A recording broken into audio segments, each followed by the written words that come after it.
ఈరోజు మనం నవాబ్స్ కిచెన్లో చికెన్ బిర్యానీ చేయబోతున్నాం.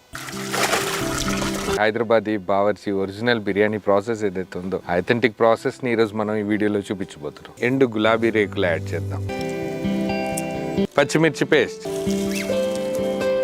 కుంకుమ పువ్వు యాడ్ చేసాం, ప్యూర్ ఘీ, పుదీనా ఆకు, కొరియాండర్ లీవ్స్. ఈ చికెన్ని చక్కగా కలిపేద్దాం. కూడా పౌడర్ చేసి చికెన్ మ్యారినేషన్లో యాడ్ చేద్దాం. Roasted masala powder, biryani masala powder,